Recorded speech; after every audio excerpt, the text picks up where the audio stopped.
Former SAA Technical chairperson Yakhe Kwinana has returned to the spotlight after being arrested last week on extortion-related charges.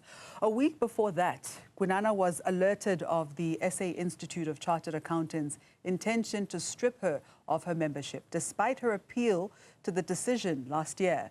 Kwinana, a chartered accountant who held the post of South African Airways technical chairperson, appeared at the Zondo Commission of State Capture, where evidence was tested of her allegedly receiving about 4.3 million rand in payments from a supplier.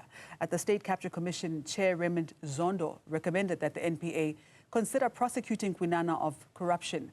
Kwinana will appear before the East London Magistrates Court on Monday for the extortion charges. Now, let's take a look back at who Kwinana is and what has gotten us here. OUTA CEO Wayne Duvenhage tells us more. Wayne, good morning and welcome to Newzroom Afrika. Morning, nice to be with you. Thank you very much. Firstly, can you share your thoughts on the recent extortion allegations involving Yakhe Kwinana, the chartered accountant and former SAA board director? Yeah, look, not quite surprised, although it's totally outside of where she was operating when we got to know her as one of the board members at SAA, where we discovered so much wrongdoing on her behalf. To hear that she's now extorting and causing damage to property in the Eastern Cape, it's really worrying. But again, as I said, not surprising. The individual has got a very checkered past, and we know that that she's now being stripped of her CA, her Chartered Accountant's qualification or certification by the SATA as a result of her conduct at SAA that came out of the Zondo Commission. So yeah, it's very, very worrying. And when we engaged with Yakhe Kwinana, because she did engage with us after we had started our delinquent director case against Dudu Myeni, she came to sort of spill the beans and give her side of the story to try and deflect us away from also holding her to account. We learned so much about a person who had done more damage than we realized at SA. And when we started engaging with people like Sylvain Bosk, the former commercial executive manager at SAA, she was instrumental. Yakhe Kwinana was instrumental in having him removed, getting him out of the way, because they were asking, he was asking, and others, too many questions about what was going on. So, quite frankly, a person who should not be left in charge and in positions of power at all in any regard in this country. Wayne, how do you think these allegations reflect on the broader issues of corruption and governance in South Africa? Well, it's a clear indication of what happens when people are put into positions of power who do not have the best interests of the people they're serving, the country first of all, and the citizens and the institutions in which they are supposed to be protecting them from the demise that they have suffered. So, and we see this across the country. We see people put in positions of power who are abusing that power. Yakhe Kwinana is a classic example of how that happens and what goes wrong. And it's just rife, quite frankly. It's worse today than it was during the state capture years, because the networks have infiltrated so many departments in government. We're doing a lot of work in the higher education space in the CETAs, where we just see the same modus operandi of manipulating the procurement processes. And it creates the problems that we have right now, budgets that we cannot pass because we don't have money. As a country, we're trying to pass these costs on to the people, but through higher taxes. And we shouldn't be doing this. We should be dealing with the corruption, dealing with the maladministration, the waste of taxpayers' money. And I think we're at an inflection point now where that's going to have to start happening. But Yakhe Kwinana is the type of person who's central to so many of our problems. Now, speaking of dealing with the corruption, I mean, the Zondo State Capture report has made its recommendation, and yet the NPA hasn't moved on this. What do you make of this?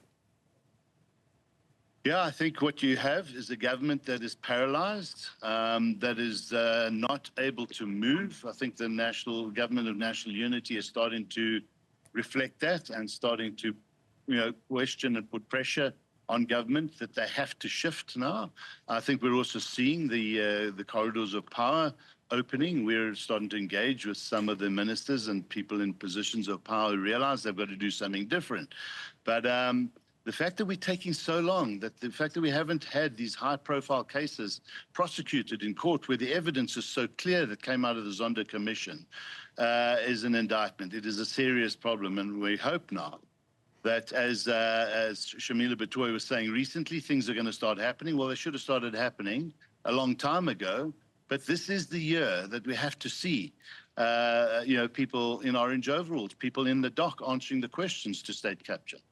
As the CEO of OUTA, can you elaborate on your organization's stance on corruption and extortion, particularly in the taxi industry? Well, it's a serious problem. I think the Department of Transport has not taken the taxi industry seriously enough. We've spoken about it recently. First of all, right from the top, where you don't have the taxi industry paying taxes. They'll claim they do. They don't. And that's been borne out in questions in Parliament. There's about 10 billion rand a year that this government loses as a result of non-taxation of the taxi industry. It has become too powerful. And I think it's time that government sat down with the taxi industry, the taxi associations, and said, let's clean up. Because let's be honest, the taxi associations know the vehicles are unroadworthy, the crime that is happening in that space, the extortion, the problems that are taking place is unacceptable. And if they sit down and we start to negotiate a way forward to fix the taxi industry, to get it to become legalized, properly regulated, paying taxes, roadworthy vehicles, and not conducting themselves as if they're law unto themselves, and I think we'll start to turn it around. But you have to bring them on board, and I think we have to start the discussions, and it starts with Minister Creasy. The taxi industry have their offices in the Department of Transport, or they have had, I don't know what it is today, but for many years. And I think it's time that that the minister takes a tougher stance or a resolutionary stance to fix this issue. Let's talk about the how. So how can civil society organizations like OUTA work together with government agencies and law enforcement to combat corruption and extortion? Well, it's very easy, and I think we're starting to see it. Recently we met with Minister Nkabane of the Higher Education Department, and we've had a long, frank discussion around what the issues are, what the modus operandi is, how they manipulate internally in these systems, the corrupt networks, how they manipulate the tender and the procurement processes. It's not difficult. I think the start is, and this is where we are encouraged by the minister, who says we need to change the boards, because the boards of many of these institutions in government have a lot of say. They have the strength and the oversight. Then start to remove the people, the CEOs in many of these departments that are not fit for purpose, that have been found wanting, that have got, for instance, Auditor General qualified audits against them. There's enough reason to remove them. You don't have to give any excuses. You don't have to take disciplinary action. If people are not fit for these roles, remove them for the right reasons.